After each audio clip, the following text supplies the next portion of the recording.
Okay, so I decided to go ahead and record a lecture video due to the limited amount of time that we have in class right now. So this is where we left off today. Um, One thing that I wanted to talk to you guys about before you guys left today was this Code of Federal Regulations, which I mentioned. Because of the Nuremberg trial, the codes never got put into practice. That's when this law came out. And one of the main ones that we're going to really hit hard right now is informed consent, which I mentioned, which this was the Willowbrook study, which there's some specific laws that they said in the Nuremberg Code or that they said they could not do and they put into law. And one of them was like coercion, like telling people, like, you can get in this school if you agree to participate in this experimental project or this study project. They kind of did it with the Tuskegee men as well, where they said you would have food and housing and you would have medical treatment if you signed up for this trial. So they were making promises or saying, do this, you get this. That is illegal now, according to the Code of Federal Regulations. You can no longer encourage people to sign up for a study to get something from it. So that's something you have to keep in mind. We do a lot of trials and studies, and a lot of people that think death is the worst thing in the world. So people that suffer from cancer and they need treatment and they've tried all other treatments and now they're signing informed consent to try this new treatment for this particular cancer that they may have. They need to understand why they're getting in this treatment. They need to be informed of all the potential risks that they could have because of it. So I'm not saying that trials are all bad. Like, there are some benefits to it, but they also have to be completely informed on it. I put this image on here because these were the men that were accused of, in the Nuremberg trials, they were the doctors that performed the experimentation on the individuals in concentration camps. And they all were found guilty. So that's just some images of them. This is a picture of the men that were involved in the Tuskegee trial. And I am going to show you guys a short video on that.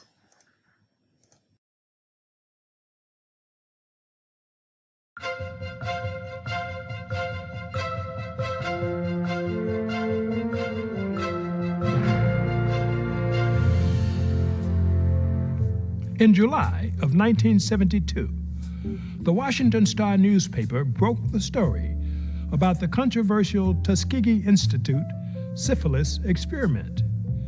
For 40 years, from 1932 until 1972, the U.S. Public Health Service, in partnership with Tuskegee, secretly studied the effects of untreated syphilis in African American men in Alabama. 600 black men, 399 with syphilis and 201 without the disease, were induced to participate in the experiment. Nearly all of them were poorly educated, impoverished sharecroppers. In exchange for participating, they were promised free medical exams, hot meals, and a burial stipend. The men with syphilis were not told they were infected and were not treated, even after penicillin was discovered to be an effective cure for the disease in the 1940s. Over the course of the experiment, 128 participants died of syphilis or syphilis-related complications. In 1972, when the paper exposed the details, the experiment was still ongoing. It incited public outrage over the unethical treatment of the participants, which led to the experiment's termination that November. The following year, the NAACP filed suit on behalf of the survivors.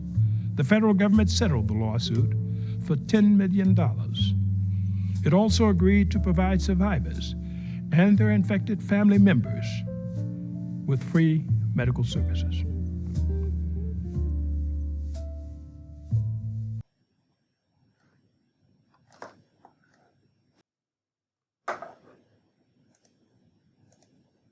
Okay, so that was the story of the Tuskegee experimentation, and I thought I would share that with you guys because I think it has some good information and kind of where we've come from. So because of the regulations that have been put in place that are officially there, we look at the 4 bioethical principles, and there can be more of them, but these are the 4 that they have looked at they feel like would be most beneficial when we're looking at situations and cases like this.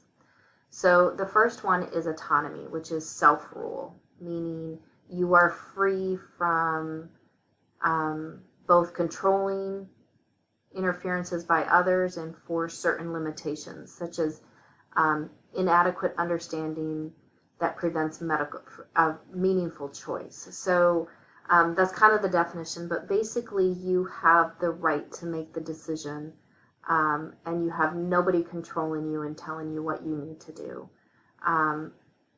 Now, there are some situations that autonomy does not fit, and one of those is that if it's a child or an infant, you have to, if a child goes into a trial for whatever reason, or an infant or someone of mental disability, they have to rely on someone else to make that decision for them. So they lose autonomy just because they don't have the ability to make that decision yet and at their age. Or sometimes it could be individuals that develop dementia or diseases or things like that.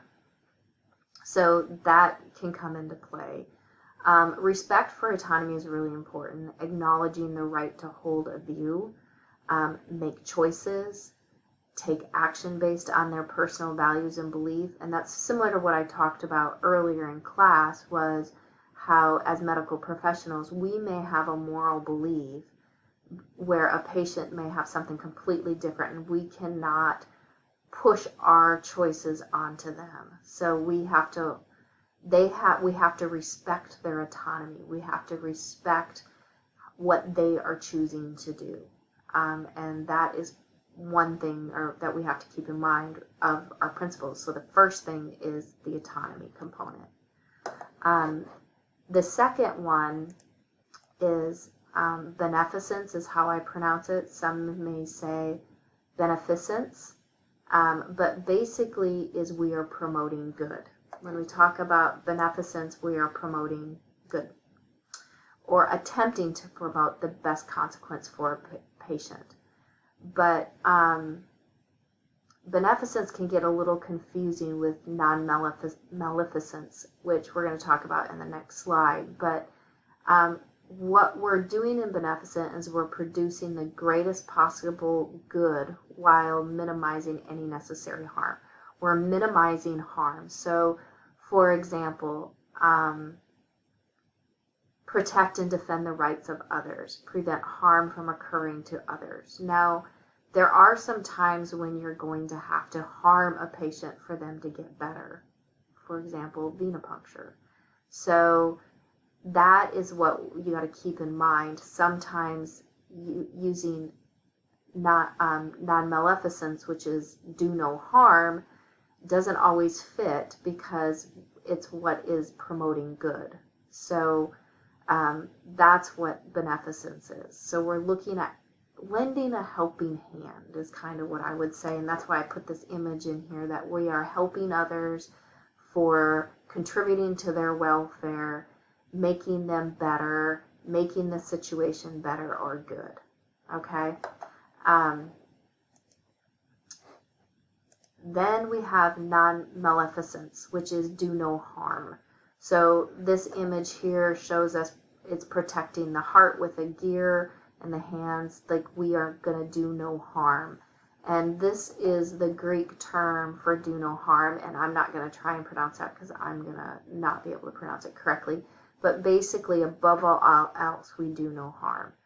So it requires that agents balance benefits, risk, and cost to produce the best overall result. So when does the obligation of beneficence overtake the obligations of non-maleficence? And that's what I'm talking about, like surgery. Obviously, when you do surgery, you're going to do harm. You're going to cause inflammation, but there is a purpose for that surgery. That outcome is to repair something, but to get it repaired, you're going to have to, harm them some way.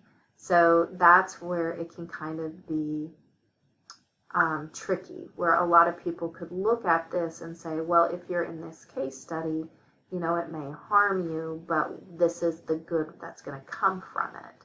So we have to be really careful with that line that we walk with non-maleficence. And then the last is justice, which is getting no more or no less than what an individual deserves.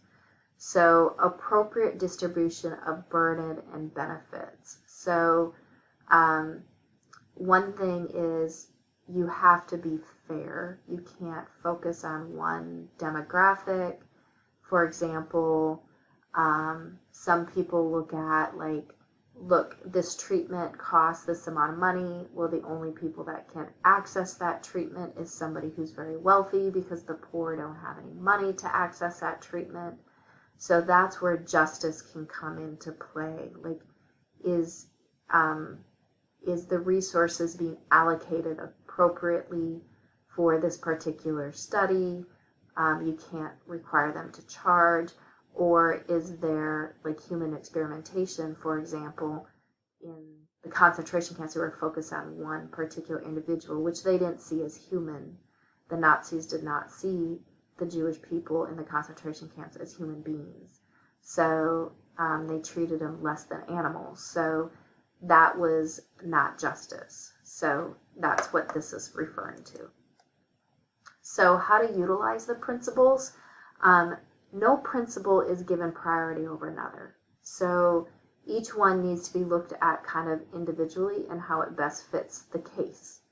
So, and understand what principle is more relevant in the case at hand. So when we look at the cases tomorrow in class, you guys are going to look at some cases, and you're going to find these 4 principles one more relevant than the other in any particular case. And I want you to keep that in mind when you're doing your case study discussions as well.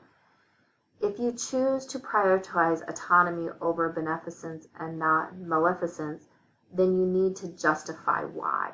Why am I choosing autonomy? Why is autonomy important in this particular situation? So reason should depend on the details of the case. So why you to that is the details of the case, not your own personal beliefs and not your own personal morals, but the details of the case for that. And so when you're looking at your discussions, this is the weekly bioethics committee discussions that you're doing online. These are these are how to utilize the principles. That's what I want you to keep in mind, okay, when you do them. And that should help you get through your